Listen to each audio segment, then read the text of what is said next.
Coloquei aqui para gravar, para quem não puder assistir agora, bom dia a todos. Vamos tentar começar aqui bem no horário para ficar todo mundo certinho. Eu sou a Dandara, do Fashion Revolution. Quero dar as boas-vindas para todo mundo que está aqui com a gente. Bom, eu trabalho no Fashion Revolution fazendo relacionamentos, articulando relacionamentos com... Vou contar um pouquinho sobre quem eu sou, né? Articulando relacionamentos com a nossa rede de voluntários, nossa rede de marcas, enfim, todos esses atores que estão... Desculpa, gente. Todos esses atores que estão aqui envolvidos com o Fashion Revolution. Quero dar boas-vindas a todos, vou contar para vocês um pouquinho o que é esse seminário. E aí a gente começa se apresentando, vou apresentar também a Fer, que está aqui com a gente. Lore, se você puder dar uma força aqui, tem gente entrando ainda. Vou parar de olhar ali a listinha de pessoas. Bom, esse seminário, ele vem como um esforço, né, do Fashion Revolution, para a gente se aproximar das marcas, para a gente contar um pouquinho para as marcas como que elas podem se engajar nesse movimento. Então, esse é o segundo seminário, a gente fez um ano passado, que também foi muito proveitoso, né? É o momento que a gente quer contar, apresentar o guia de marcas, que é o material que a gente preparou para as marcas, tirar algumas dúvidas e também vamos trazer algumas pessoas da área aqui para contarem um pouquinho sobre as suas experiências e trazer inspirações para o público de marcas, né? Vou apresentar rapidamente quem são nossos convidados, e aí a gente apresenta o guia de marcas e vamos conversando. Bom, primeiro a gente vai ter a Alice Bayer falando um pouquinho sobre moda circular. A Alice trabalha, ela é consultora na Circa Modo, onde ela onde ela apoia organizações nos seus próximos passos rumos à prática de moda mais responsáveis e circulares, né? Então, pesquisa de materiais, processos alternativos, estratégias de negócios. Então, a Alice vai trazer um pouquinho dessas temáticas para a gente. Depois nós vamos ter o Pedro Augusto, do Pacto Global, né, que é administrador pela USP, pós-graduado em gestão estratégica para sustentabilidade, trabalha 6 anos no campo de empreendedorismo social, trabalhou no Sistema B, e vai contar um pouquinho sobre como a gente pode trazer as ODS, os Objetivos de Desenvolvimento Sustentáveis, para as empresas. E a Vita também vai estar aqui com a gente, Vita Santiago, falando sobre o antirracismo na moda. Ela é terapeuta sênior em Sam Houston State University, especializada em luto, trauma e identidade, ativista de direitos humanos com foco na população negra. E, por fim, a gente vai ter uma palhinha do índice de transparência, também contando dessa parceria que a gente fez com a FGV-CEDHE, sobre a prestação de contas sobre os direitos das mulheres na indústria da moda. Bom, quero abrir aqui para a Fernanda Simon, nossa diretora, dar um oi, dar umas boas-vindas também. Oi, Fer. Olá, pessoal, bom dia, que bom ver vocês por aqui, vários amigos, parceiros nossos, representantes, nossos convidados, as mulheres, né, Alice, Vita, são também são autoras do nosso livro, do Fashion Revolution, então também já fica aqui esse convite para quem quiser conhecer um pouquinho mais, tem textos delas no nosso livro. Pedro, que bom ter você aqui também representando o Pacto com a gente, também a Isa, né, e o pessoal do Índice de Transparência, que é um projeto aí tão importante para o setor da moda.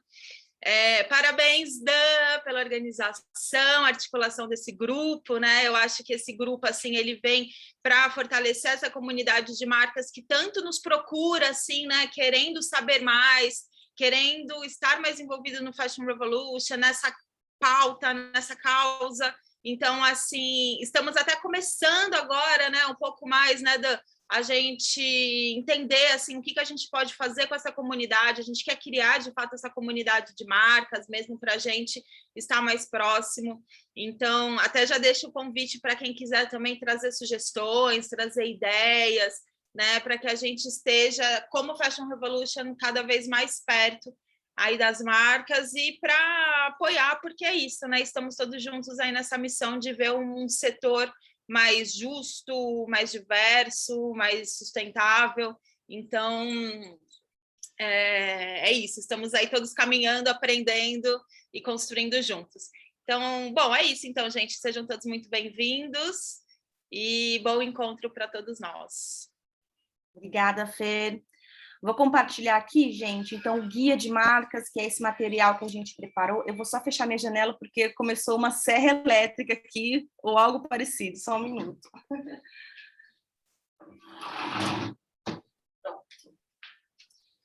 Bom, esse guia, gente, ele, antes de mais nada, eu queria só contar rapidamente que ele é um material feito para as marcas lerem com calma, né? Eu vou enviar para todo mundo esse material depois, então ele tem bastante texto, essa ideia mesmo, para que ele ficasse bastante completo e para que as marcas possam usar ele né, independente, não é exatamente para apresentar em reunião.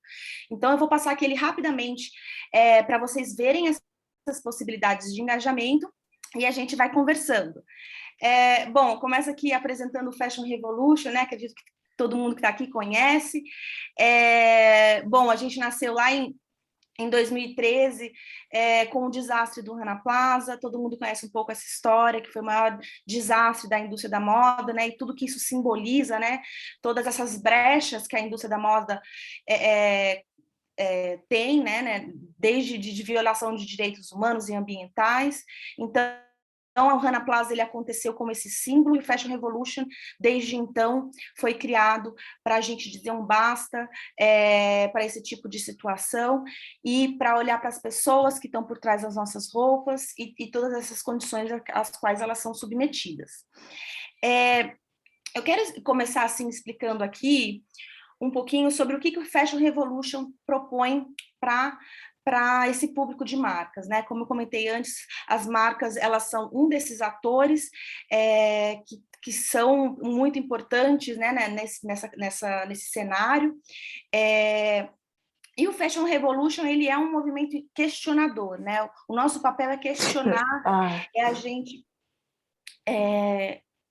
Lore, se você puder me ajudar com os microfones, se não tiver no mudo, por favor. O nosso papel é questionar, né? Nossas duas principais perguntas são quem fez minhas roupas, do que são feitas minhas roupas. Então, essas perguntas, elas são, na verdade, uma porta de entrada, né? Elas abrem infinitas possibilidades para as marcas se investigarem, né?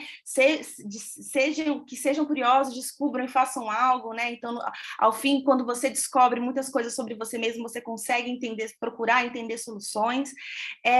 Mas o importante, né? Como a Fer comentou, muitas marcas vêm até a gente perguntando o que eu posso fazer, como eu participo, como eu me engajo no movimento Fashion Revolution. Então, é importante a gente entender que o Fashion Revolution é essa organização questionadora que está aqui para provocar as marcas a responderem, a contarem as suas práticas, a serem transparentes, mas responder esse questionamento não para a gente aqui do Fashion Revolution, mas para a sociedade, né? Então, a gente, ao mesmo tempo que a gente convida as pessoas a responderem o quem fez, a perguntarem, né? Quem fez minhas roupas, o que são feitas minhas roupas, a gente convida as marcas a responderem esses questionamentos, sejam através de quaisquer meios de comunicação.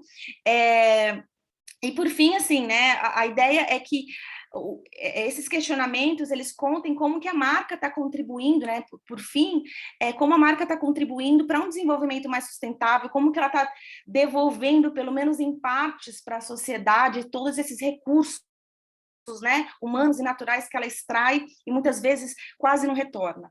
Então, queria deixar isso aqui claro para a gente começar a conversa, para participar no movimento Fashion Revolution, sobre prestar contas para a sociedade mesmo, para isso que a gente está aqui. Os próximos slides eu vou passar um pouco mais rápido, mas contando, materializando um pouco essas ações de como as marcas podem participar, né? Tem também os brechós, né? Me perguntam, poxa, mas brechó é marca, pode participar? Com certeza, a gente está falando aqui de todo mundo que comercializa roupa, que está nessa cadeia de produção, que está participando dessa máquina, né? Nessa engrenagem. Então, aqui a nossa provocação para os brechós é sobre... não adianta a gente comercializar roupa de segunda mão, falar que essa é a mais sustentável que existe, mas continuar apoiando esse sistema consumista e descartável, né? De sempre usar poucas vezes as roupas. Então, essa é a nossa principal questionamento e reflexão que a gente propõe para os brechós também, para refletirem esse sistema e como eles estão contribuindo ou não para que essa cultura de consumismo e descartabilidade continue. Bom, nós temos a Semana Fashion Revolution, que as marcas já estão acostumadas um pouquinho a participar, que é essa semana que acontece no mundo inteiro ao mesmo tempo, em todos esses países que têm essas articulações do Fashion Revolution. Então, é o momento mais relevante do ano nesse sentido, por ter essas articulações todas ao mesmo tempo, mas as ações que as marcas podem fazer não precisa ser só durante a semana, pode ser durante o ano inteiro, claro, a gente precisa revolucionar a moda o ano inteiro, não só durante uma semana. Então, a gente coloca aqui um pouquinho mais sobre as duas hashtags, que são esses questionamentos, o Quem Fez Minhas Roupas. Aqui estão as plaquinhas, né, para as marcas poderem baixar esse material, para utilizar como ferramenta, para contar quem são essas pessoas, né? As marcas podem promover ações de conhecer quem fez essas peças, então tentar reunir o maior número de trabalhadores possíveis e contar a história daquela peça, né? Muitas vezes a peça passa na mão de muitas pessoas até chegar no fim. Aqui fotos das pessoas perguntando e respondendo quem fez minhas roupas. Do que são feitas minhas roupas também é um questão muito importante para a gente entender que essas matérias-primas, né, desde a extração de todos os químicos e agrotóxicos que são usados nesse processo, também colocam as pessoas que trabalham nessa cadeia em risco, e esses agrotóxicos, esses químicos chegam, né, no nosso corpo através desse tecido que fica em cima da nossa pele. Então também aqui a gente estimula as marcas a contarem um pouquinho que matéria-prima é essa, do que é feito, né, o que isso significa. Isso vem um pouquinho aqui também para a questão da etiqueta. Então a gente convida as marcas a usar as etiquetas, né, esse que é um super canal de informação com seus consumidores, a contarem um pouco mais, né, mais do que a lei coloca, inclusive, porque a lei brasileira ela só coloca coisas muito técnicas que para o consumidor final, né, para as pessoas, muitas vezes é difícil de interpretar. Então, aqui tem até um exemplo muito interessante de uma marca contando o processo, o que aquilo significa, né, por que eu escolhi essa fibra, por que ela é melhor do que a outra, enfim, ajudar o consumidor mesmo a ter mais ferramentas para tomar decisões mais assertivas com relação à sustentabilidade, com relação a ter uma indústria da moda mais justa e limpa mesmo, né? Bom, como eu falei, todos os canais de comunicação da marca são ali um espaço para elas trabalharem essa pauta, então as vitrines também podem ser, o espaço físico da loja também pode ser um espaço muito legal para promover ações, né? Então tem marcas que fazem eventos dentro dos seus espaços para contar sobre as próprias práticas, mas também para conscientizar o público dela, para trazer esse debate para as pessoas, né? E não só para o público, mas também para os próprios trabalhadores dessa marca. Né? Então, é importante que todas as pessoas que trabalhem nessa marca estejam na mesma página, estejam dentro desse debate. Não adianta só ficar o dono da loja que está, ou né, o designer. A gente precisa de que todo mundo esteja dentro dessa conversa para a gente trazer os pontos de vista, as experiências, as dores de todo mundo também. Também pode abrir as portas, fazer uma visita guiada, enfim, aqui tem várias ideias, né? Mas é lógico que as marcas podem podem criar em cima disso, enfim. Eu queria ver se a Isa está aqui, que eu não vi ela ainda. Estou aqui, Isa, Dan. você está aqui? Aí? Bom, a Isa, gente, ela trabalha aqui com a gente no Índice de Transparência da Moda, quem está à frente desse projeto aqui também. O índice é um relatório, né, do Fashion Revolution, que analisa em que medida as grandes marcas e varejistas do mercado elas estão divulgando as suas práticas, né, as suas políticas. Então, esse é um relatório que eu gostaria de chamar muita atenção para as marcas, porque ele é uma análise de grandes marcas, mas ele é muito inspirador para marcas de qualquer tamanho, né, e ele oferece muitos aprendizados que aqui nesse novo guia a gente está tentando, né, dar esse gostinho de um pouco do que tem no índice. Eu quero chamar a Isa aqui para comentar um pouquinho rapidamente desses aprendizados, né, Isa, que a gente, enfim, o índice é riquíssimo, quero convidar todo mundo a, inclusive, baixar, dar uma lida, tem muita coisa legal. Isa, se você quiser comentar um pouquinho aqui. Então, primeiro acho legal a gente falar, né, que o Brasil foi o primeiro país do mundo a receber um índice de transparência, né, da moda. Ele surgiu em 2016, lá no nosso Global, e ele veio para o Brasil aqui em 2018, porque o Brasil é um dos poucos países, né, do mundo e o maior do Ocidente que tem a cadeia completa, né, do processo produtivo da moda. Então, a gente achou super interessante trazer para cá essa análise para ter também mais dados relevantes sobre o setor. Que nem a Dan estava comentando, o índice ele analisa as maiores marcas que operam no mercado brasileiro, porque a gente entende que onde tem o maior impacto, né, onde também tem os maiores lucros, também tem que vir a maior responsabilização. Mas isso também não quer dizer que pequenas e médias marcas também não podem usar o índice até como inspiração mesmo de como elas podem ser mais transparentes. Né? Então, o índice é essa ferramenta que a gente analisa o que as marcas estão divulgando nos seus sites publicamente, tanto sobre suas políticas, suas práticas, metas, pegada de carbono, enfim, diversas medidas diferentes. Até é interessante falar que se vocês fizerem o download do índice, lá vocês conseguem baixar o questionário mesmo que a gente usa para pesquisar as marcas. Então, é legal meio que até como um checklist, assim, do como está o nível de transparência da sua marca. E aí aqui a gente selecionou alguns pontos só para, né, aí dar uma esquentada e ver como que qualquer marca pode ser transparente.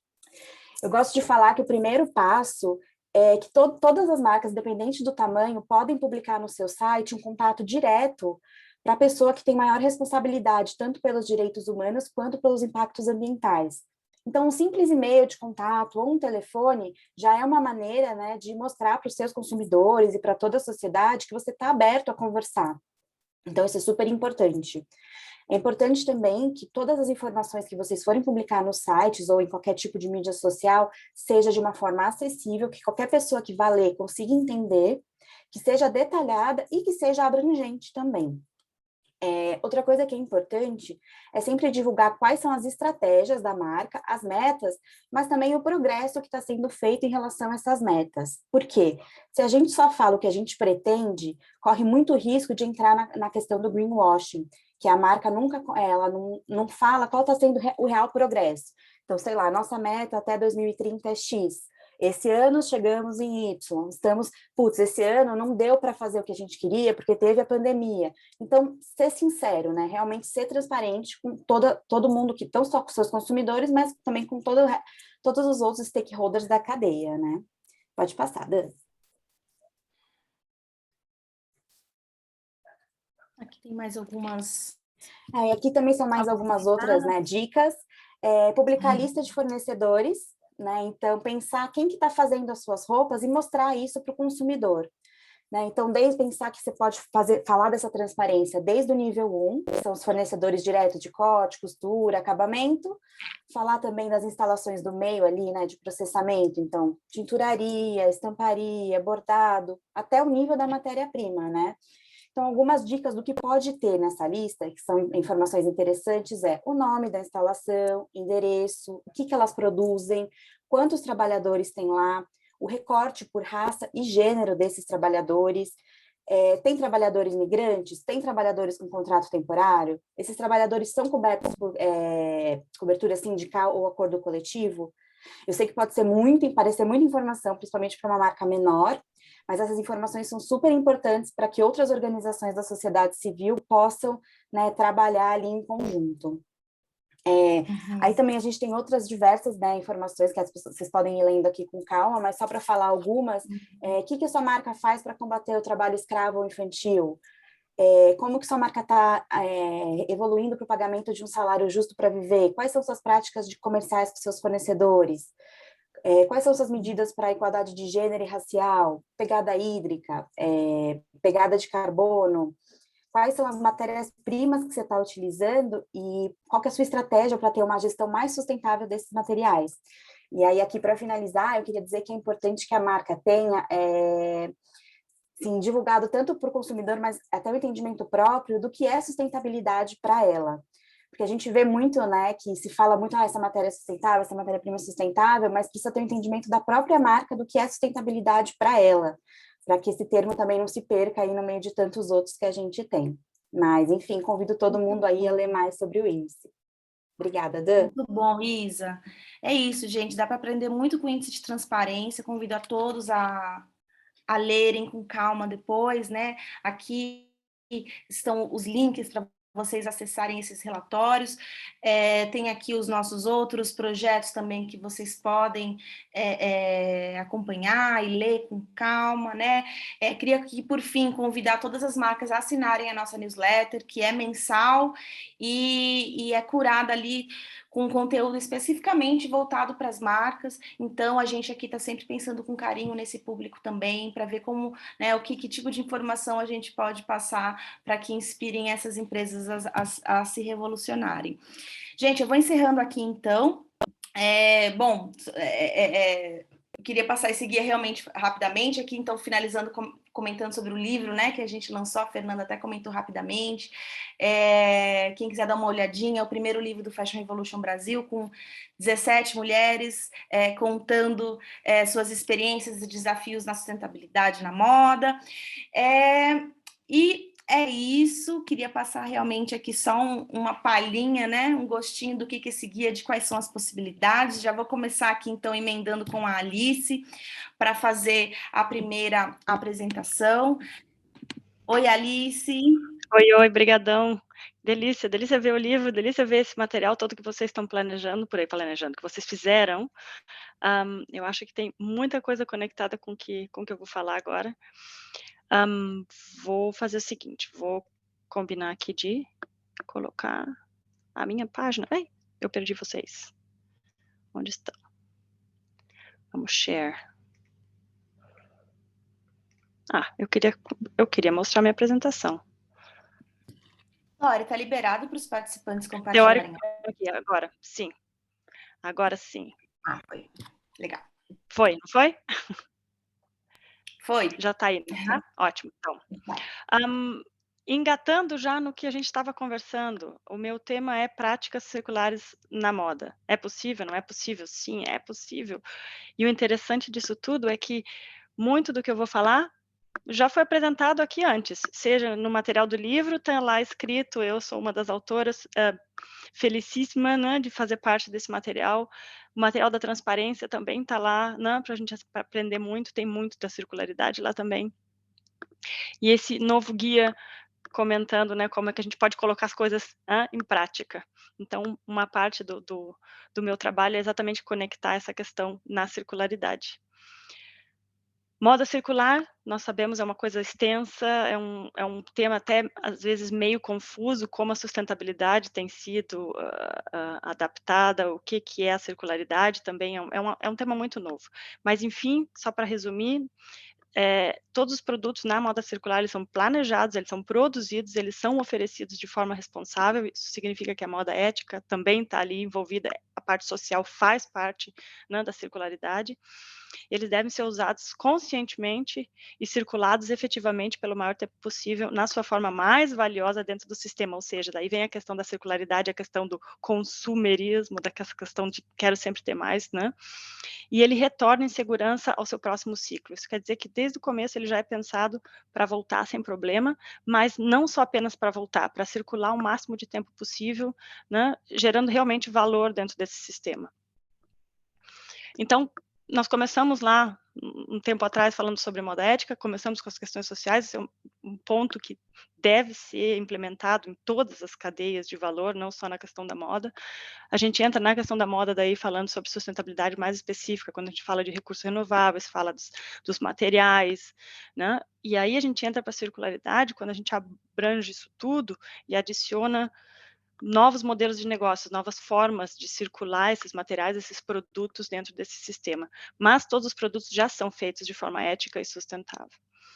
Então, eu queria só trazer de forma muito rápida aqui 5 negócios circulares, 5 grupos, né, onde a gente pode pensar em diferentes ideias de como agir na prática para a circularidade, ou seja, eles têm uma ordem da esquerda para a direita, modelos de fornecimento circular, onde eu forneço já materiais, insumos para esses produtos que devem atender à economia circular. Modelos de prolongamento da vida útil do produto, ou seja, eu crio formas de prolongar esse produto, ou seja, durante o meu design, ou oferecendo novos serviços, reparo, por exemplo. Modelos de compartilhamento, eu acho que a palavra por si só já esclarece, né? A gente procura trocar os donos desses produtos. Modelo de sistemas de serviço, eu ofereço serviço em vez de oferecer o produto é secundário e ele já é feito para que ele retorne, né, de forma segura, e aí entra o último modelo, que é o de recuperação de recursos, ou seja, eu posso, na verdade, com a minha marca, atender a um ou mais dessas ideias, né, vamos dizer assim, incorporar no meu negócio esses valores. Mas, como conversamos antes, como já foi dito aqui, a questão da informação é extremamente importante, trabalhar com a transparência é extremamente importante. Ela é a única ferramenta que possibilita que nós trabalhemos de forma circular em qualquer um desses conceitos até o fim, do começo ao fim, ou seja, informação interna, informação externa, né, como que a gente trabalha com relação ao preço, como que a gente atende a questões da responsabilidade social, como a gente comunica isso com o cliente, qual é o próximo passo que ele pode tomar com relação ao retorno das peças, por exemplo, né? Então, a questão da comunicação e da transparência é extremamente importante. Indo direto para um ponto que todo mundo gosta quando falamos de circularidade, descarte, né? A gente fala em reciclados, etc. Claro, cadeia de suprimento, trabalhar com reciclados, trabalhar com a logística reversa, trabalhar com a questão de novos ciclos de produto, isso é fundamental, mas tem também a questão da prolongação do ciclo de produto, né? Da manutenção, do reparo, de prolongar a vida útil desse produto dentro do sistema, de não simplesmente descartar depois, né, de um curto espaço de tempo. Mas tem também a questão de, vamos trabalhar esse descarte no design, né? Tem tanta gente bacana trabalhando com upcycling por aí, utilizando materiais de outros setores para fazer produtos de moda que, na verdade, não seriam necessariamente, não atenderiam uma moda convencional, né?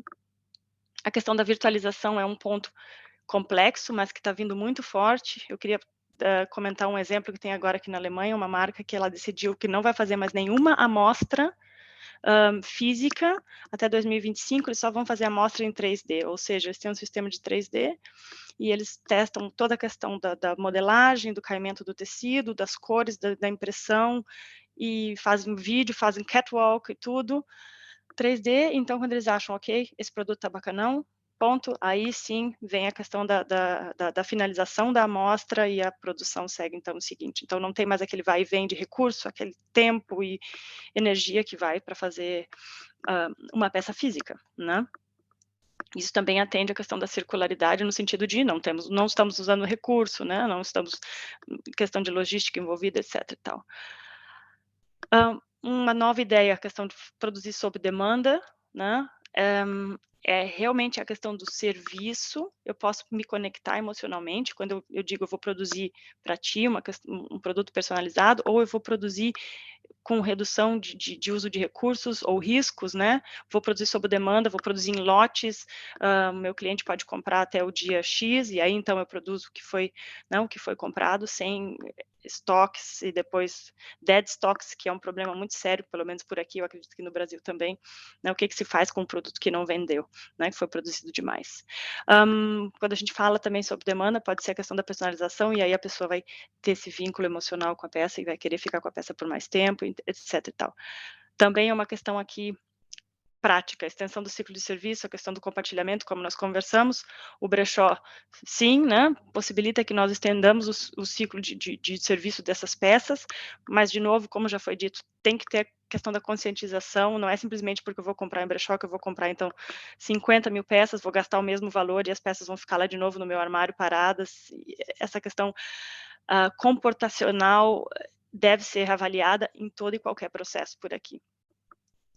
Produto como serviço é um novo modelo que se tem, onde a gente oferece realmente o serviço de usar uma roupa, não mais de comprar uma roupa, e a gente tem exemplos no Brasil acontecendo aí de sucesso. Voltando, é tudo uma questão comportamental, de nós entendermos como é que a nossa relação com a roupa, a nossa relação com esse ciclo natural, com a circularidade em si, né? e se eu, como marca, não consigo oferecer um produto nesse meio, o que eu posso fazer? Posso aplicar uma das outras práticas, né? Existem outros meios, meio do caminho, consigo usar material reciclado, eu consigo oferecer estratégias de design que permita que o meu cliente use esse produto por mais tempo, enfim, consigo oferecer serviços, conectar com alguns outros parceiros que possam ajudar no reparo dessa peça, por exemplo, né? Existem várias pequenas estratégias no meio do caminho que a gente pode oferecer para que essa marca, então, caminhe ou siga em relação à circularidade, né, e uma sustentabilidade mais profunda no seu próximo passo. Super rapidão, obrigada mesmo pelo momento, pela oportunidade, e como sempre eu estou à disposição, não é? Onde é que estamos? Onde é que estão vocês? Aqui, stop sharing. Estou sempre à Que bom, disposição. Alice. Muito obrigada. Como é inspiradora a circularidade, né, gente? Eu acho que depois que a gente começa a ter contato com esse mundo, é um caminho sem volta. A gente olha para a economia linear e vê como não faz o menor sentido. Não. Obrigada por essas pílulas de inspiração, Alice. Pessoal, quem tiver perguntas aqui pode colocar no chat, tá? Ao fim de cada participante aqui, a gente abre esses minutinhos. Não tendo perguntas, a gente vai andando. Tem alguém que quer fazer algum comentário, alguma pergunta para a Alice? Só lembrando que ela, né, como a gente falou, ela está no nosso livro. Então, quem quiser conhecer um pouquinho mais de profundidade, tem um capítulo, né? Como fala, não é um capítulo, mas tem é um artigo. Né? Isso, né? Tem o capítulo que a Alice escreveu e está muito interessante. Então, quem quiser se aprofundar um pouquinho nesse tema, está ali no nosso livro. Obrigada, Alice, foi um prazer te ter aqui com a gente, que bom. Foi meu. Obrigada. Bom, Pedro, vamos lá então começar. ODS para empresas, inspirações aqui do Pacto Global. Bem-vindo, Pedro. Obrigado, gente. Bom dia. Eu vou começar a compartilhar a tela, aí, Dandara, me avisa quando vocês estiverem vendo, por favor. Estamos vendo, certinho. Perfeito, ótimo. Gente, essa apresentação ela é bem curta, para falar um pouco mais o que são os ODS, mais como ferramenta de gestão e também como agenda a nível internacional quando a gente fala sobre sustentabilidade. E tem muita relação com o que a Isa e a Alice falaram também, enfim, sobre a temática. Antes de falar sobre ODS especificamente, né, sobre os Objetivos do Desenvolvimento Sustentável, eu trago para vocês essa linha do tempo, para a gente sempre ter ideia de como que toda uma agenda de sustentabilidade, ela é recente. Quando a gente pega todas as empresas que a gente teve ao longo da história, lá no final dos anos 1700, com a Companhia das Índias, como uma das primeiras multinacionais. A gente pega, por exemplo, a Ford, em 1920, que teve um conflito entre os acionistas majoritários e o diretor da empresa, o Henry Ford, onde o Ford queria reinvestir o lucro da empresa e os acionistas queriam que o lucro fosse distribuído para eles. Isso virou um caso judicial numa corte em Michigan, onde o juiz deu razão para o acionista majoritário. Aí a gente teve todo um processo ao longo do último século, na verdade, onde a gente teve uma supremacia do acionista como principal parte interessada dentro de uma empresa, como principal stakeholder, que a gente chama. Então, isso faz com que, em 1970, toda a lógica liberal na questão econômica, nesse sentido, do Milton Friedman, de o negócio dos negócios são os negócios, que ele diz que o papel de uma empresa é maximizar o retorno financeiro para o acionista, desde que ela siga as regras do jogo legais e as regras morais da sociedade. Então, eu trago esses elementos antes de começar aqui a década de 70, porque antes disso, a gente viveu uma série de processos empresariais onde essas organizações, as empresas, além de uma falta de conhecimento e uma falta também, enfim, de noção mesmo desses temas por parte da sociedade, do consumidor, da mídia e etc., levou essas organizações a operarem de uma maneira onde a gente viu acidentes trabalhistas, como que foi mencionado anteriormente, né, que deu origem ao Fashion Revolution, por exemplo, e, enfim, vários outros movimentos, certificações, processos, questionários, assessments, conferências de sustentabilidade. Então, essa conversa que a gente está tendo hoje, talvez fosse mais difícil ter ela há muitos anos atrás. Então, essa temática vem crescendo, já não tem mais volta. E aí eu trago isso porque desde 70 a gente tem uma série de mecanismos de conferências ocorrendo com relação à agenda de sustentabilidade. Esse daqui é um recorte que não representa nem 1% da agenda de sustentabilidade, mas traz alguns marcos para a gente começar essa conversa. Então, a gente tem aqui a criação de algumas diretrizes voltadas para, principalmente, empresas multinacionais voltadas à agenda de sustentabilidade, mas o principal marco é em 87, quando a gente tem a criação da publicação Nosso Futuro Comum, que cunha o termo desenvolvimento sustentável, que a gente conhece hoje, de suprir as necessidades da geração atual sem comprometer as da geração futura, ou das gerações futuras. Então, em 87, a gente tem a criação do termo desenvolvimento sustentável. Então, como sociedade, a gente fez negócios, a gente criou empresas, a gente teve todo um sistema empresarial, e só em 87 é a criação do termo desenvolvimento sustentável. Aí, em 92, a gente tem a Rio, 92 e em 2000 a gente tem a criação do Pacto Global da ONU. O Pacto Global é uma organização sem fins lucrativos vinculada às Nações Unidas, que foi criada pelo secretário-geral da ONU na época, o Kofi Annan, onde basicamente ele convocou o setor empresarial, e disse: a gente precisa de um pacto global em prol do desenvolvimento sustentável, porque sim ou sim é uma agenda que o segundo setor precisa estar envolvido, porque o segundo setor ele tem um impacto muito grande nas questões socioambientais, trabalhistas, etc. E se as empresas não mudarem as práticas, não é somente o governo ou o terceiro setor ou movimentos da sociedade civil organizada que vão mudar. É todo mundo em conjunto nessa agenda. Então, o segundo setor precisa estar. Então, ele convoca o Pacto Global para que as empresas passem a seguir algumas diretrizes vinculadas à anticorrupção, a trabalho, meio ambiente e direitos humanos das Nações Unidas.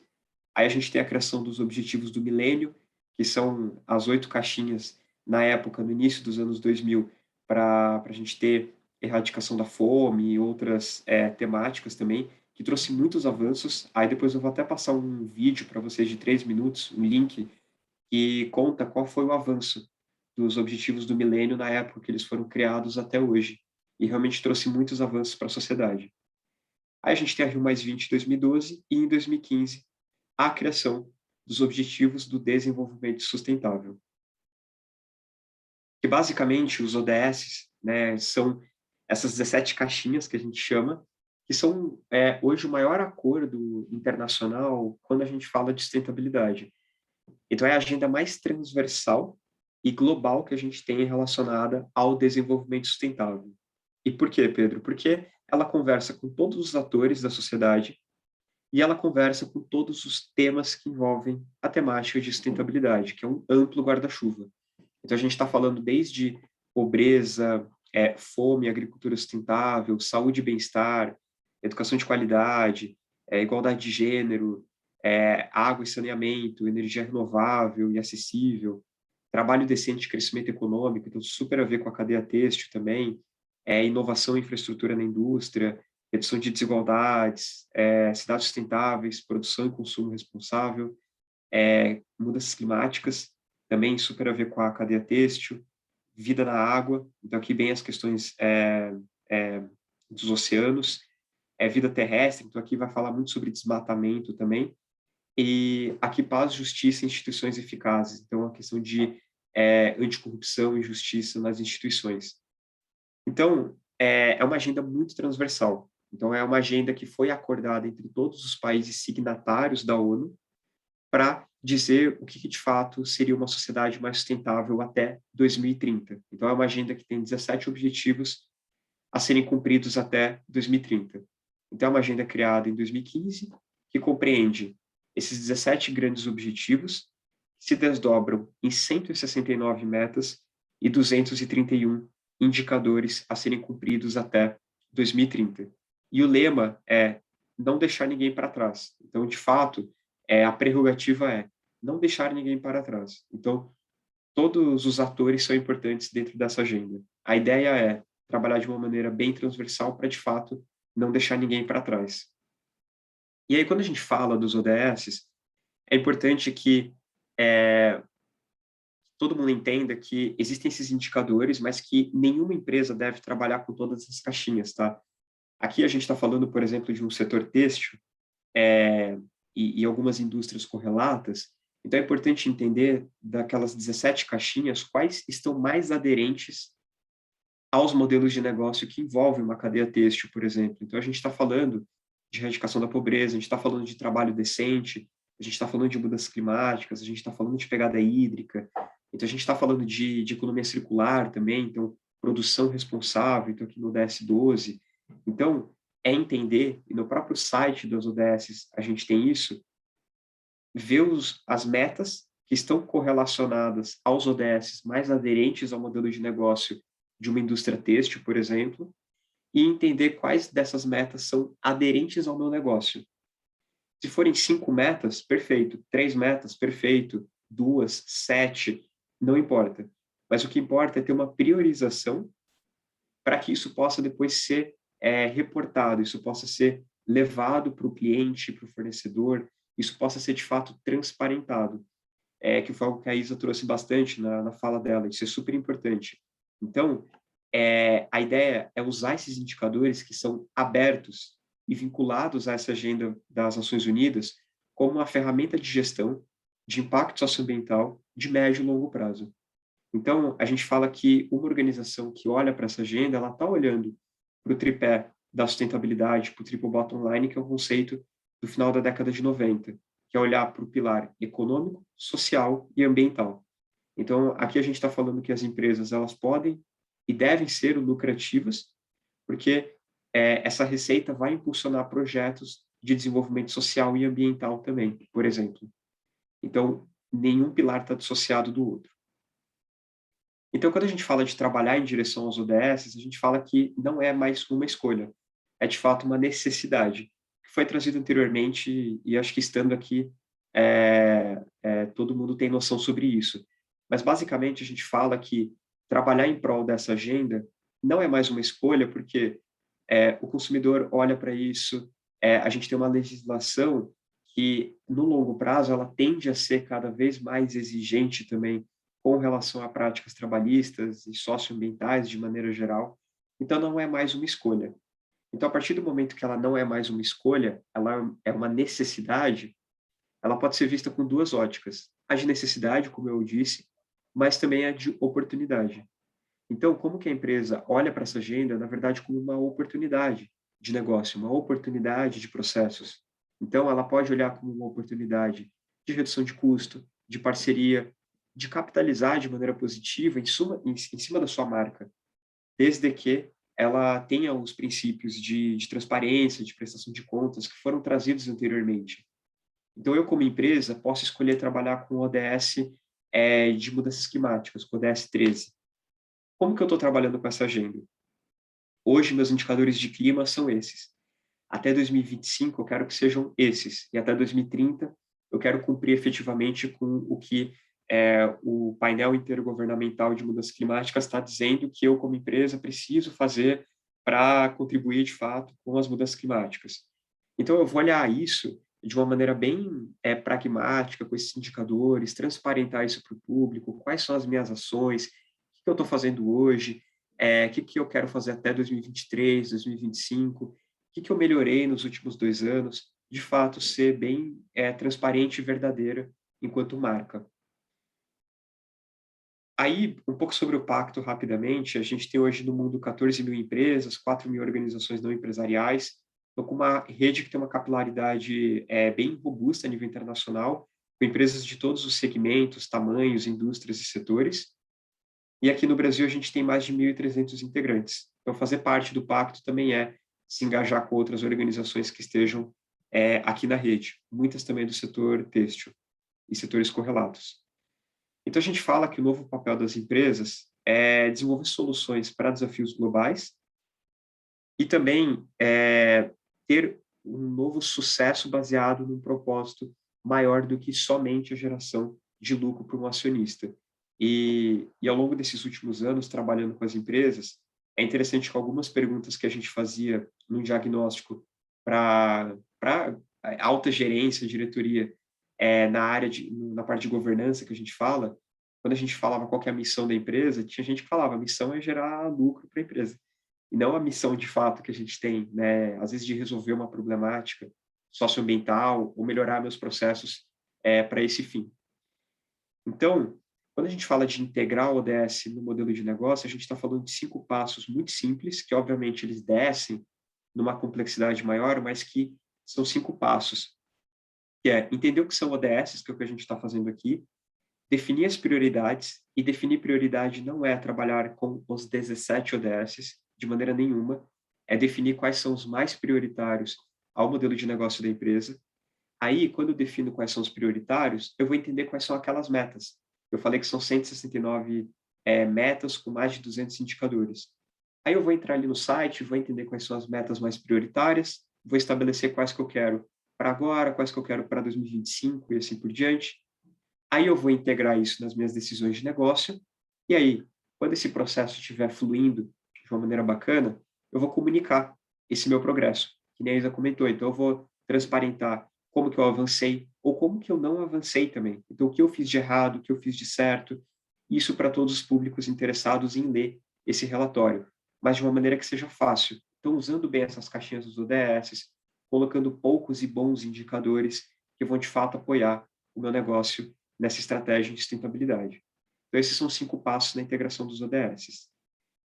Aí, aqui, a gente fala que as empresas podem se comprometer com metas ambiciosas dentro desse processo. Então, metas de equidade de gênero em todos os níveis gerenciais, a gente ter 0 suborno na cadeia, por exemplo, a gente ter um pagamento de salário digno, redução de emissões de gases de efeito estufa, num nível de redução que vá efetivamente contribuir para as questões de aquecimento global e assim por diante.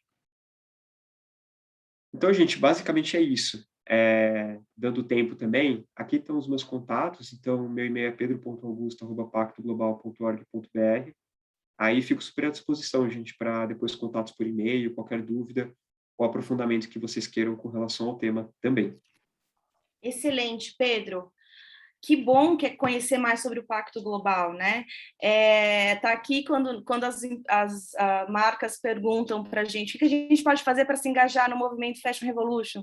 Adotem as ODSs nas suas agendas, né? Priorizem e comuniquem, por fim, né? Seja curioso, descubra, faça algo, que é o lema do Fashion Revolution. Tá aí uma ferramenta incrível para as empresas usarem. E um comentário eu achei muito legal, a linha do tempo que você apresentou, né? Mostra ali mais ou menos como nasceu esse conceito da responsabilidade socioambiental empresarial, né? Esse entendimento, qual a minha função social enquanto empresa, o que eu tenho, né? Quais são os meus direitos e obrigações ali também. E também esse entendimento dos 3 pilares que você falou rapidinho, né, do social, ambiental e social, econômico e ambiental, de que a sustentabilidade ela não não é que é sobre contra o lucro, né? A gente não está falando sobre isso. É sobre gerar riqueza, sim, né? É sobre gerar riquezas, mas é sobre também como a gente vai distribuir essas riquezas que essa empresa gera, né? Então, que bom, obrigada, Pedro, foi incrível, que ferramenta boa, que parabéns pelo trabalho de vocês, e é isso, que bom. Alguém tem alguma pergunta? Vi aqui alguns comentários que as pessoas gostaram muito. Oi, Fê, falou uma pergunta. Ô, Pedro, para marcas pequenas, elas podem ser signatárias do Pacto Global? E acho que seria legal você também comentar um pouco como que as marcas podem ser signatárias e se envolver. Perfeito. Sim, podem ser signatárias. Inclusive, hoje a gente tem 2.300 membros, cerca de 650 são pequenas e médias empresas. Então, a maioria dos membros são PMEs, que fazem parte do pacto. E, basicamente, o processo de adesão, o pacto ele não é uma certificação e não é um selo. Então, não existe uma auditoria quando a empresa vai fazer parte do pacto. Então, o que ocorre é que ela preenche um formulário online com dados de cadastro, e no final anexa uma carta se comprometendo com esses princípios das Nações Unidas de direitos humanos, anticorrupção, etc., se comprometendo a, uma vez ao ano, enviar um relatório de progresso baseado naqueles 5 passos que eu mostrei, e aí a gente dá todo o apoio para a empresa fazer isso também. Ela anexa essa carta do mais alto executivo ou executiva daquela organização se comprometendo com essa agenda, basicamente. Então, por isso que a gente fala que o pacto é uma iniciativa de compromissos voluntários. Então, não é uma certificação, não é um selo, é uma iniciativa de compromissos voluntários. E aí, depois de mais ou menos 1 a 2 meses de análise da nossa equipe global, essa empresa está dentro do pacto. Porque, basicamente, a gente faz uma análise de devida diligência se a empresa não oferece nenhum risco reputacional para a rede do pacto. Então, é um processo bem simples de adesão. Eu vou deixar alguns links aqui no chat que vão explicar o processo, alguns materiais de apoio também. E a qualquer dúvida também, à disposição por e-mail. Perfeito. Obrigada, Pedro. Que bom, gente. Obrigado. Vamos estudar um pouco mais as ODS, porque realmente é uma ferramenta muito potente, exatamente por ser tão transversal, né? E realmente propõe muitos impactos.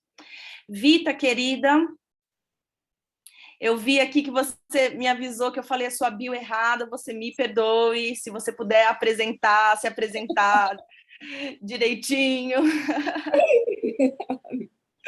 Não, que é isso. Na verdade, Bem-vinda.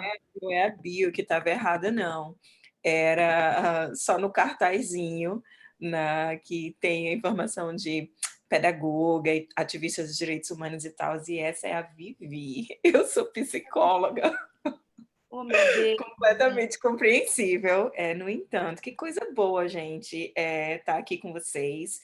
Né? Muito, muito, muito obrigada, né, por essa oportunidade de fazer essa conversa. E eu vou usar os slides, mas a informação que eu vou trazer para vocês é muito nisso, né?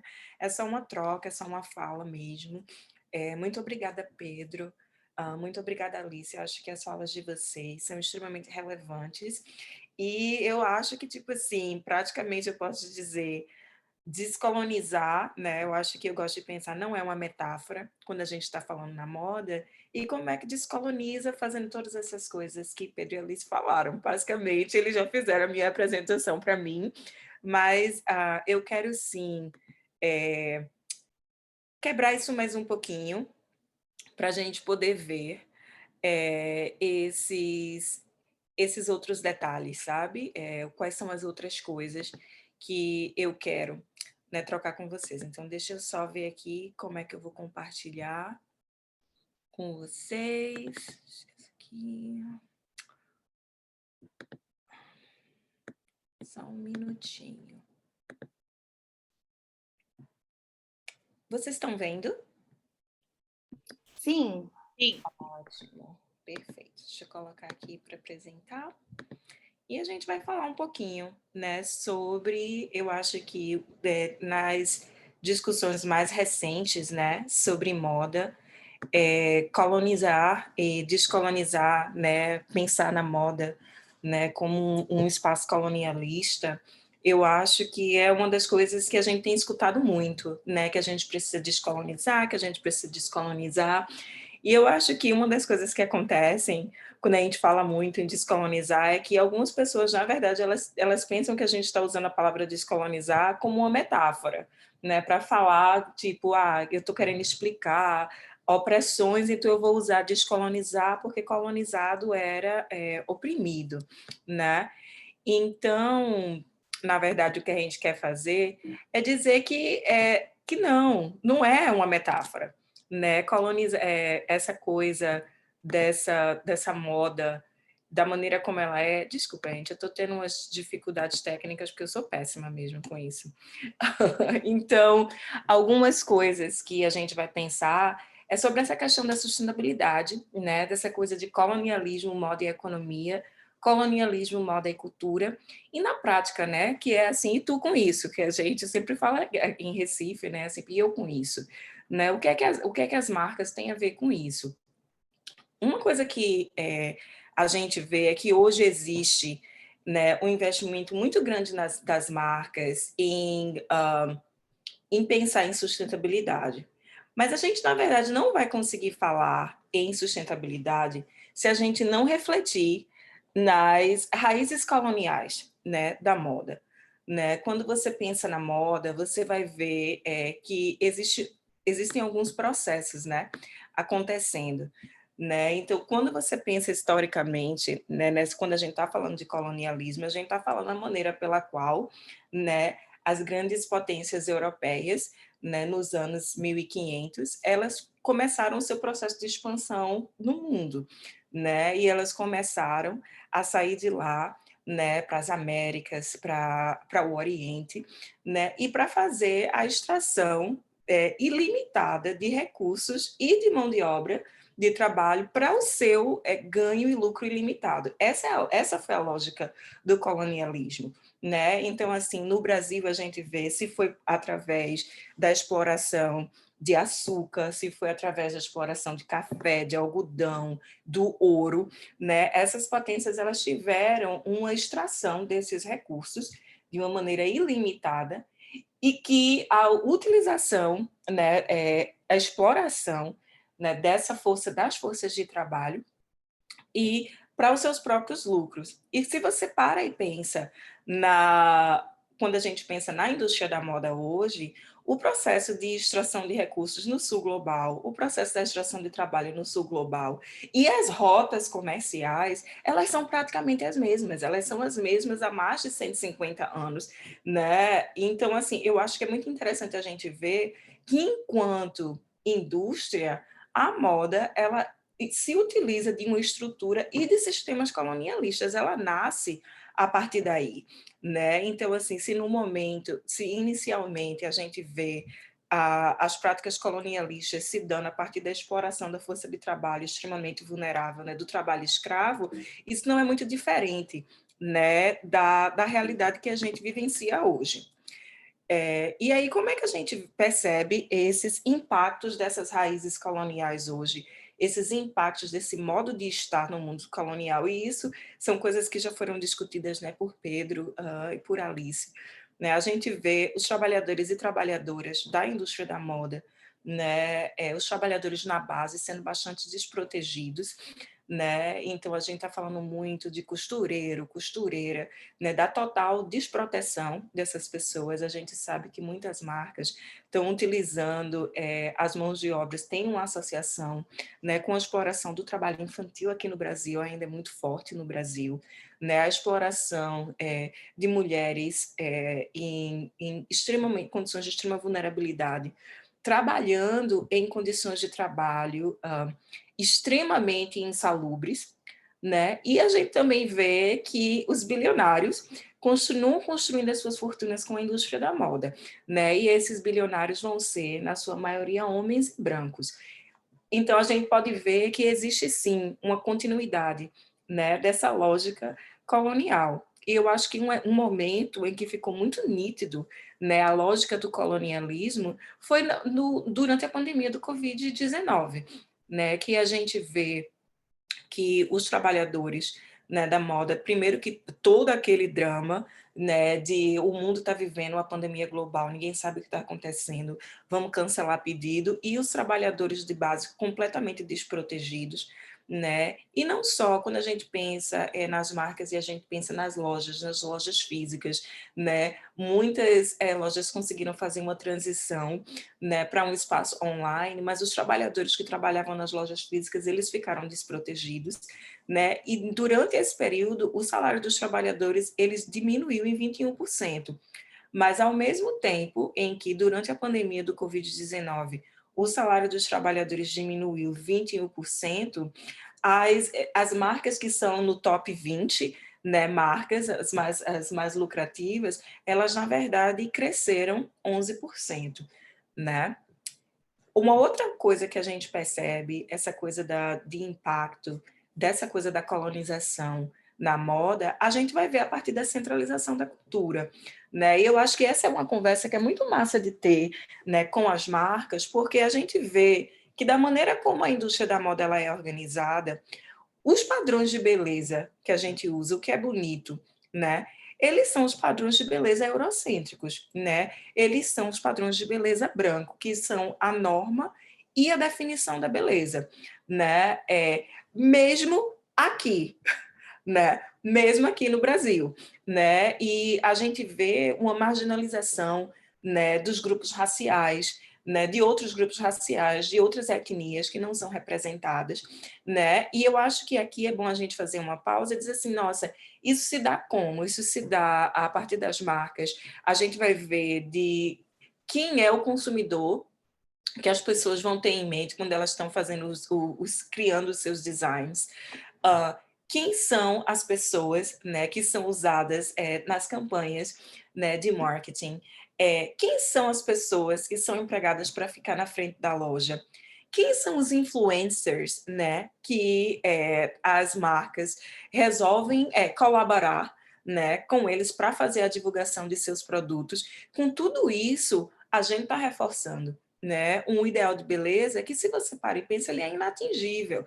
E não é que ele não é só não representativo, mas ele é inatingível.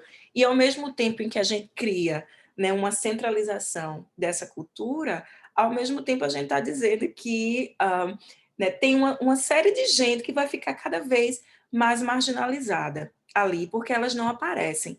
Né? Isso também vai se dar de uma forma muito concreta a partir da falta de inclusão, né, nos escritórios, nos ambientes corporativos e a falta de diversidade.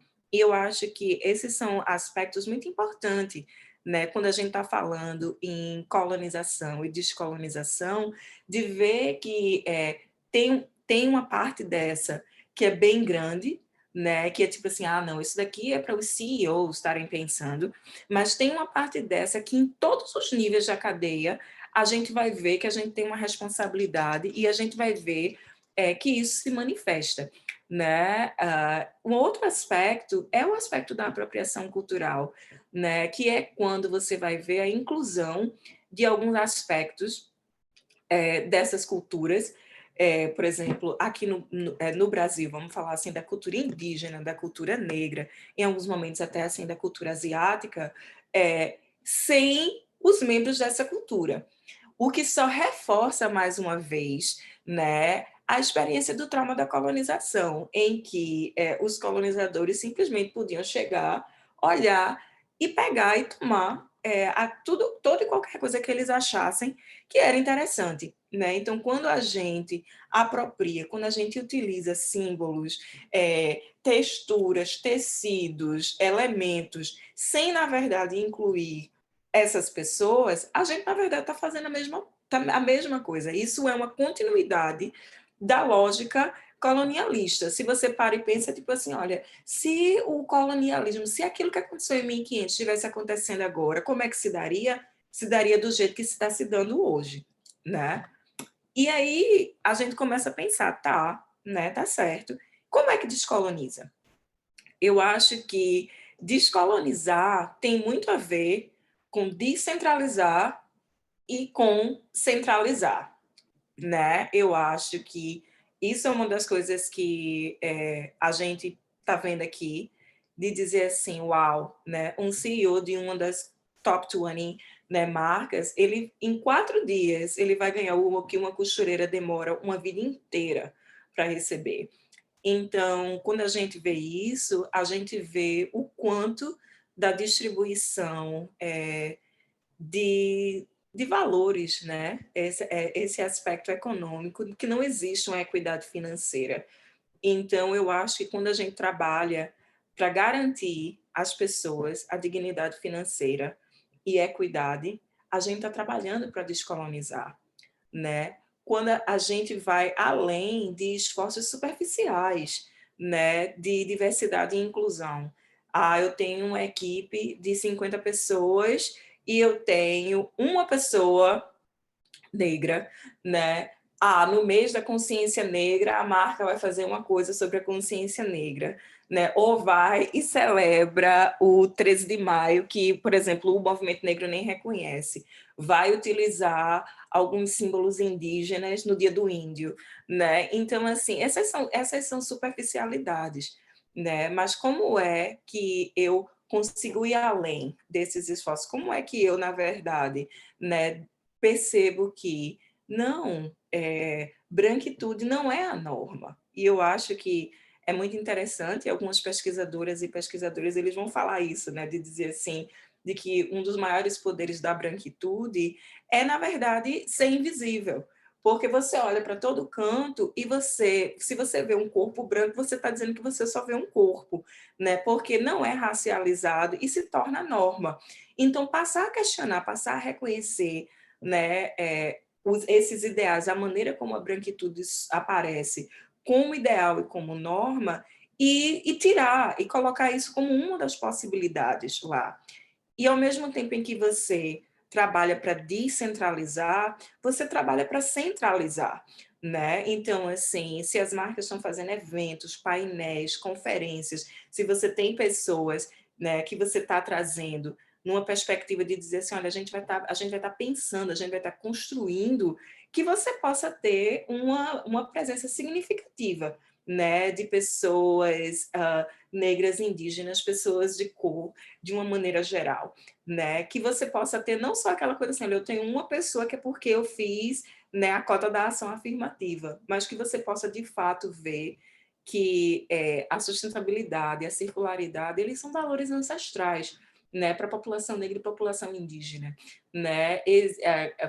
Hoje a gente vê a sustentabilidade em muitos aspectos sendo reduzida ao consumo consciente, o que é uma parte muito importante, mas ela vai além disso, ela vai além, ela para acontecer de fato, ela precisa de valores, então assim, que você possa trazer, né, que você possa centralizar essas pessoas, que você possa construir relações de trabalho éticas, né, que você possa perceber, né, esses valores culturais, né, que não são não brancos, não como exóticos, não como uma coisa para ser adicionada, né, mas tendo essa mesma centralidade, né? Eu acho que de uma maneira muito legal também colabore, né, com designers que são pessoas não brancas, né? E se você puder contratar, contrato. Se você pessoa que é uma pessoa que é um designer branco, colabore com pessoas não brancas, e eu acho que dessa maneira a gente está centralizando, né, essas pessoas não brancas e trazendo para frente, né, das discussões, das conversas que a gente precisa ter. Eu acho que as marcas elas têm uma responsabilidade com isso. Então, se você para e pensa, o que eu estou trazendo aqui é tipo assim, da marca para dentro, o que é que eu preciso fazer dentro de casa? É hora de arrumar a casa, né? É hora de reconhecer, né, as maneiras pelas quais esse passado colonialista ele continua, né, presente e começar a fazer essa lição de casa, sabe? Começar a arrumar a casa, começar a abrir espaço para que as pessoas não brancas elas possam ser de fato protagonistas no processo. E quando você faz isso, você vai perceber que a sua relação com os consumidores ela também muda, né? Então eu acho que é muito interessante que a gente possa fazer essa discussão nessa perspectiva, né? De dizer assim, olha, quais são as maneiras pela qual, né, essas práticas colonialistas elas continuam se apresentando e como é que eu vou além, né?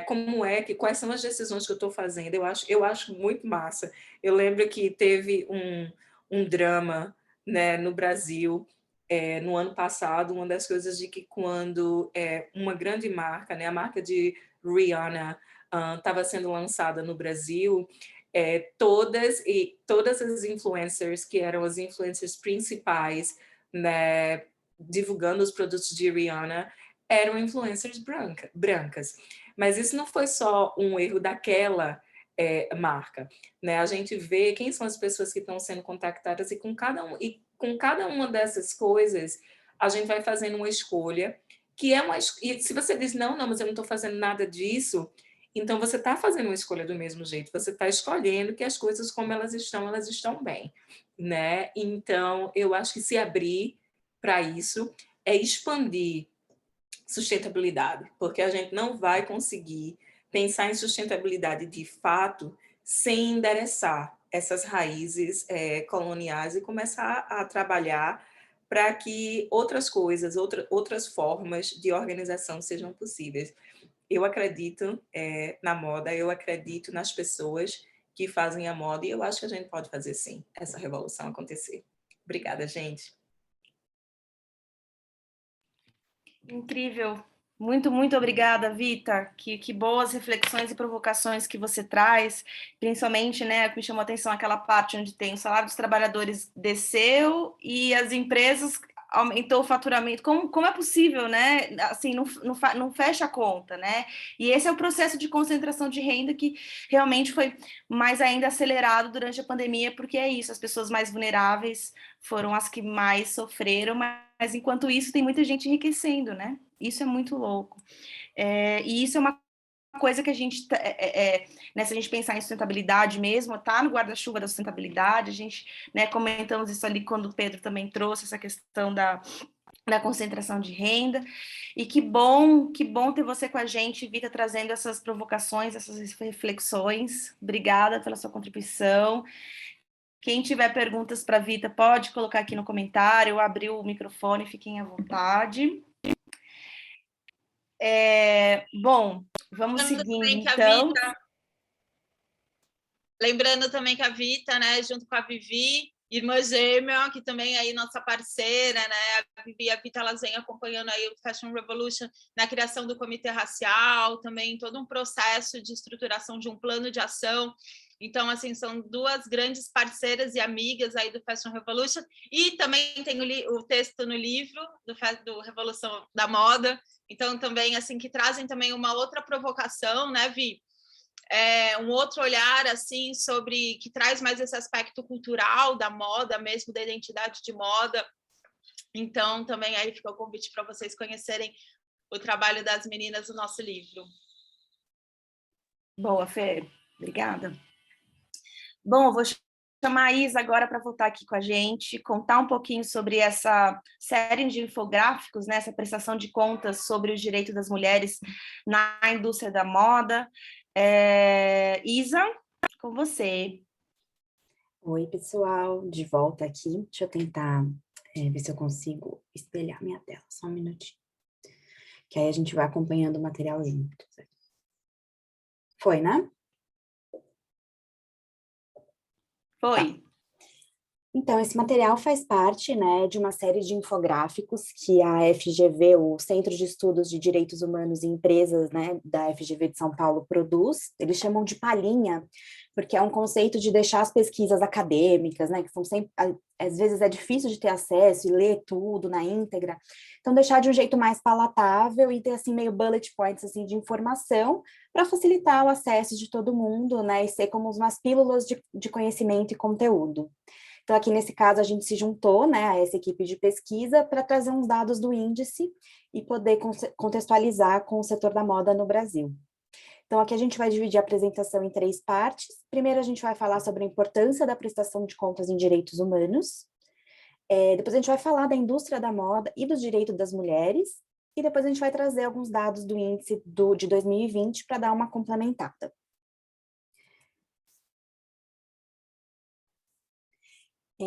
Bom, segundo os princípios orientadores de empresas e direitos humanos da ONU, o respeito aos direitos humanos é o padrão mínimo de conduta que se espera de uma empresa. Mas isso não significa simplesmente não violar um direito humano, mas sim adotar medidas para identificar, prevenir, mitigar e, quando necessário, remediar algum impacto negativo nesses direitos, né? O que a gente fala de ter a devida diligência, de olhar para o risco antes que ele aconteça. E é importante que as empresas comuniquem, né, conforme a gente já falou, o Pedro trouxe também, todas as ações que elas estão adotando para respeitar esses direitos humanos. Isso é importante não somente para os funcionários internos da empresa, os funcionários da cadeia de valor, mas também para todo mundo, né, toda a sociedade. Então, os consumidores, os investidores, organizações da sociedade civil, ativistas, todo mundo precisa saber dessas informações, né, as empresas têm esse dever. É comum que essa comunicação interna, ela pode ter diversos formatos, né, no site da empresa, mas geralmente as empresas fazem isso por meio de relatórios de sustentabilidade. E aí o meio mais comum que a gente vê é no formato GRI, né, que é da Global Reporting Initiative. Mas, enfim, isso é só um exemplo, tem muitos outros. E aí, quando a gente fala, né, tá, a empresa precisa divulgar e prestar conta sobre como ela está tratando os direitos humanos internamente na sua cadeia, mas como? É importante que essa informação seja acessível a qualquer público. Quem quiser precisa entender o que você está divulgando. Essa não é uma informação que ela é necessária somente, né, para investidores, então com aquela linguagem super mercado financeiro, assim. A gente precisa que essa informação seja acessível para todo mundo. Então é isso, né, uma linguagem clara e adequada. E também é muito importante que seja uma informação detalhada o suficiente para que a gente consiga entender realmente essa identificação dos impactos e como isso está sendo tratado. Outro ponto que é muito importante é a existência de um mecanismo de verificação independente desse conteúdo que está sendo tratado, né? Então, ter aí uma terceira parte que vai auditar o que você está colocando no relatório para gerar uma maior confiança e aumentar a credibilidade do que está sendo divulgado. Apesar, né, da gente saber tudo isso, da ONU falar que isso é importante, quando a gente olha, né, para as 50 maiores empresas em 2016, praticamente 60% delas, nos seus relatórios de RI, não falavam nada sobre os seus impactos em direitos humanos. Então, aqui a gente consegue perceber, né, esse grande gap do que precisa ser feito e do que realmente está sendo feito. Agora aqui, avançando, né, um pouco, afunilando um pouco mais a nossa conversa, a gente precisa olhar para a prestação de direitos humanos, dos direitos das mulheres especificamente. Mas por que a gente precisa falar das mulheres?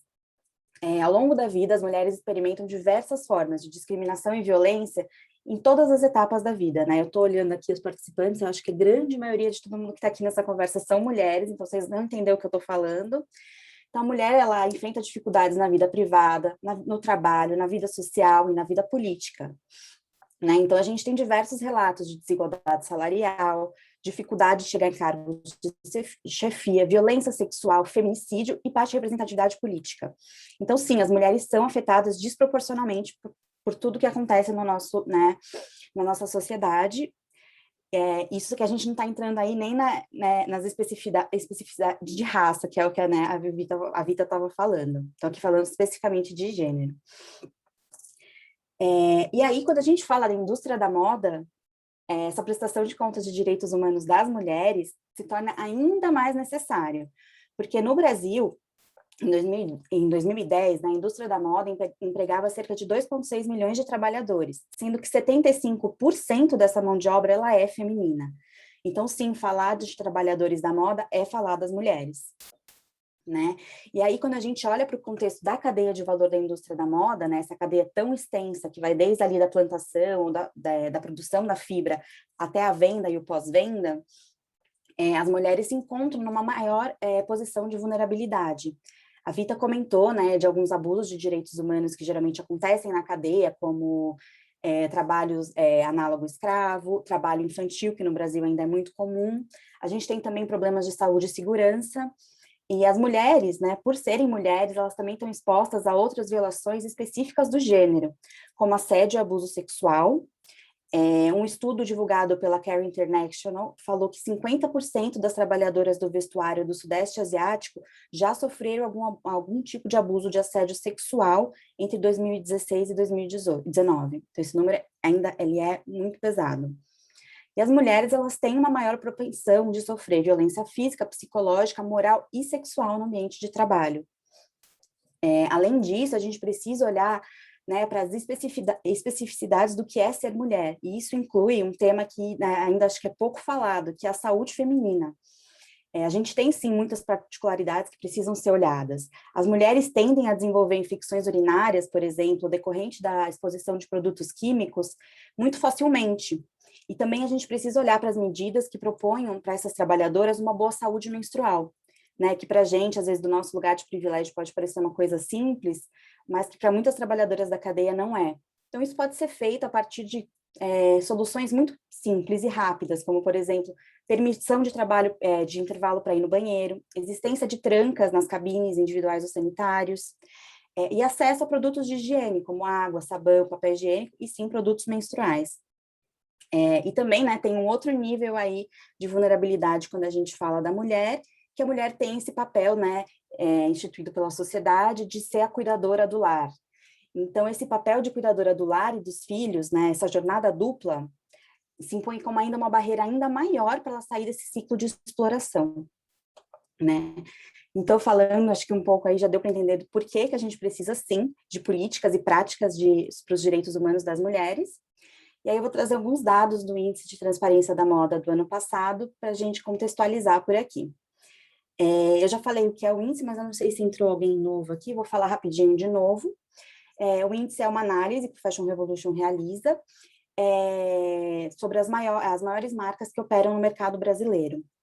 Então, a gente analisa qual a divulgação pública que essas empresas estão fazendo sobre informações da sua cadeia e dos seus próprios trabalhadores, desde política, prática, meta e vários dados, né, que são importantes para esse momento que a gente está vivendo. Então, em 2020, foram analisadas as 40 maiores marcas que operam no Brasil, e dessas marcas, apenas 30% divulgavam quais eram suas políticas para equiparação salarial, tanto dos funcionários internos quanto para os seus fornecedores. E quando a gente olha para como essa política que está lá no papel do Código de Conduta está sendo colocada em prática, apenas 3 marcas, ou seja, 8%, informaram como que elas estão fazendo para pegar a política e implementar. Quando a gente olha para políticas de enfrentamento a assédio e violência, 53%, então um pouquinho mais da metade, fala sua política para funcionários internos, mas esse número cai quando a gente olha para fornecedores, e novamente, quando a gente olha para, ok, tem a política, mas como está sendo implementado, somente 10% das marcas divulgaram algum procedimento. E outro ponto super importante quando a gente fala, né, dos direitos humanos das mulheres é a licença maternidade. Então, somente 33% das marcas divulgaram qual é a sua política de licença maternidade, e quando a gente olha para o fornecedor, o que elas estão divulgando, né, para todo o resto da sua cadeia, esse número cai para 18%, então é praticamente irrisório. Então, a gente pode perceber aqui, né, essa diferença que tem do tratamento para o seu funcionário, do tratamento para o seu fornecedor, e do tratamento, né, e de como isso tudo é implementado, né, esse gap que existe. Outro dado que é interessante, que é analisado no índice, é qual que é o recorte de gênero ao longo da cadeia de valor. Né? Então, a gente busca se as empresas estão divulgando suas listas de fornecedores. A gente percebe que conforme a gente se afasta mais da operação da empresa, né, então vai para os níveis mais distantes ali da produção e da cadeia de valor, as informações ficam mais escassas, que é quando ocorrem mais riscos de ocorrer problemas, porque a gente tem menos visibilidade. Então, se a gente já olha para o primeiro nível, que é o mais perto e o mais fácil de monitorar, esses números já são baixos, né? Então, apenas 23% das marcas divulgaram qual é a distribuição entre seus fornecedores de nível 1, entre homens e mulheres. Quando a gente passa para o nível 2, que são as instalações de beneficiamento, tipo lavanderia, estamparia, cai para 18%, e se a gente olha para o nível da matéria-prima, apenas 5% das marcas. Então, a gente ainda não sabe direito esse recorte por gênero das empresas. Então, aqui alguns pontos de atenção para a gente finalizar a apresentação. A gente percebe que poucas marcas da indústria da moda no Brasil realmente relatam políticas que sejam específicas para a proteção dos direitos humanos das mulheres. E aquelas que relatam, as políticas muitas vezes não são detalhadas o suficiente, né? Não tem muitas informações, não são abrangentes, ou falta informação de como isso está sendo implementado. Ainda é comum que as empresas divulguem mais sobre suas políticas e práticas para os seus fornecedores internos, então dos escritórios, das lojas, mas não falem o que eles estão fazendo, quais as políticas para os seus fornecedores. Então, a gente precisa que as empresas se engajem nessa luta, né, que prestem conta sobre os direitos humanos das mulheres, tanto internamente quanto da sua cadeia. E uma coisa que é importante é que no momento que forem ser formuladas essas políticas e forem ser pensadas a criação dessas ações, elas não sejam feitas por uma pessoa só, um departamento só, que muitas vezes, né, é dominado ali por homens brancos. É importante que as mulheres façam parte dessa discussão, dessa formulação dessas políticas. Então, é importante que tenha participação de trabalhadoras diretas da sua empresa, das trabalhadoras da cadeia de valor, de trabalhadoras do sindicato, organizações de direitos, de defesa de direitos humanos e especialistas de gênero, para que a gente possa ter realmente políticas e implementações eficazes, né? Então, aqui é um pouquinho sobre tudo isso. Eu vou colocar aqui no chat os links para quem quiser acessar. E também aproveitar aqui para convidar todo mundo, a gente vai ter o índice de transparência desse ano novo, saindo aqui no fim do ano, em novembro. Então, está todo mundo convidado a participar. Um spoiler, esse ano vão ser 50 marcas, né? Então, as 50 maiores marcas que operam no Brasil. E a gente já tem alguns indicadores novos aqui que eu posso, né, soltar para vocês. Então, a gente vai olhar, que nem a Vita falou, né, muito do impacto do Covid. Então, a gente entendeu a importância de olhar para esse indicador. Então, a gente vai ter uma sessão específica no índice falando sobre o impacto de Covid nos trabalhadores. E a gente também tem novos dados, tanto de gênero, quanto de raça, quanto dos diversos, né, princípios orientadores da ONU que o Pedro comentou. Então, aí, convidar todo mundo para participar. Obrigada, gente. Legal, Isa, muito obrigada. Tem o link para baixar esse material, essa palhinha ali diretamente do repositório da FGV. As meninas, eu acho que já colocaram aqui para download, mas Isa, eu achei, né, muito interessante isso de você falar aqui, a gente está, acho que só mulheres nesse encontro, né, isso, a cadeia de moda, ela é feita por 75% mulheres no Brasil, o número do mundo é 85%, ainda é maior, e quantas são líderes, né, mas uma coisa que eu quero chamar a atenção é as marcas menores, principalmente assim, né, as que chegam até a gente, a maioria são lideradas por mulheres, as marcas menores de moda, né? Então, isso é uma coisa muito interessante e muito potente. A gente, enquanto mulher, estando à frente de uma marca de moda, o que eu estou fazendo pelas outras mulheres também dessa cadeia, né? Preciso olhar para as minhas funcionárias, né, para as pessoas que fazem parte desse time das marcas. Então, acho que é uma oportunidade para as mulheres também olharem para outras mulheres quando elas conseguem estar nessa posição de liderança também.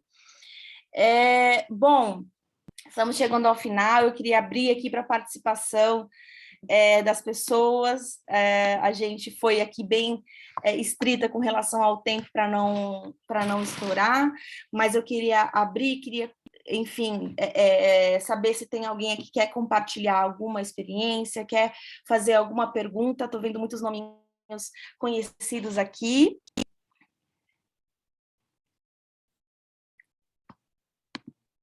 Não, gente, foi muita informação, né? Bom, eu acredito que essas 3 apresentações, né, da Vita, mais a palhinha, finalizando, elas trouxeram bastante inspirações, são muitos caminhos, né? O que eu queria deixar, assim, acho que esse encontro, o objetivo principal dele é a gente, né, compartilhar com as marcas como se engajar no movimento Fashion Revolution. O que o Fashion Revolution acredita, quais são os caminhos. Então, aqui a gente trouxe esses profissionais para trazer essas ferramentas, essas reflexões, esses questionamentos. E é isso, para se engajar no movimento Fashion Revolution, é sobre olhar para dentro enquanto empresa, é sobre se investigar, é sobre comunicar as suas práticas, estabelecer metas, né, e sempre comunicar.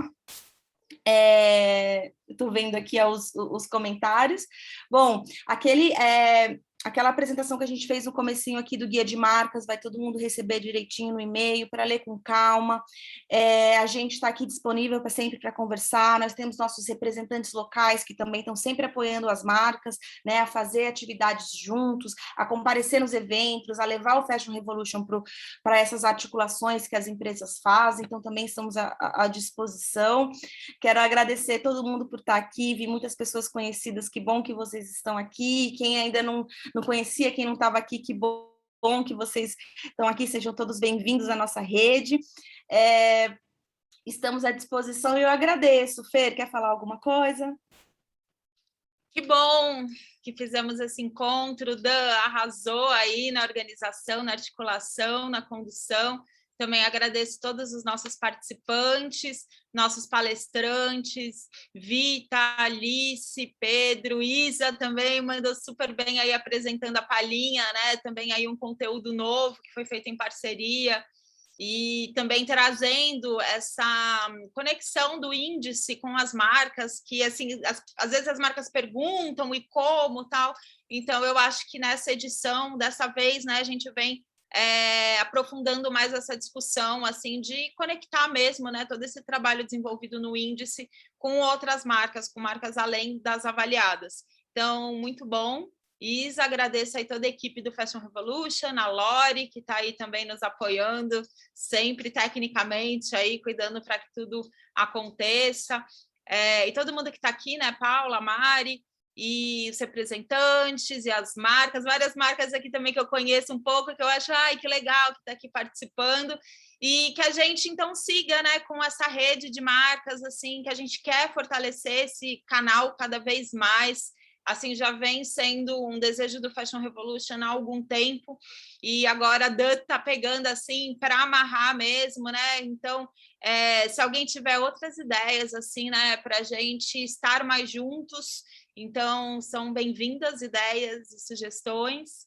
E é isso, gente. Agradecemos e também lembrando que temos as nossas redes sociais, com os nossos links, tem o cadastro das newsletters, né? Que a gente tem a newsletter de marcas, mas também tem as outras, a educacional e também uma geral.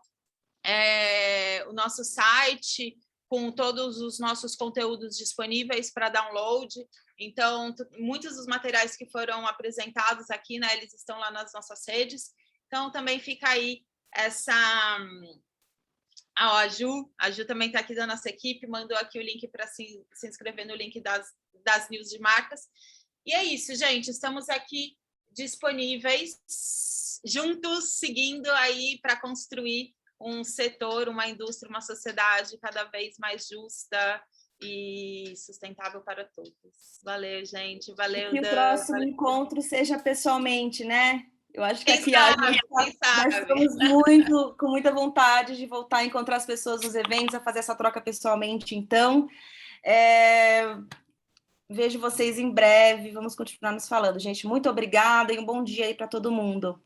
Um beijo.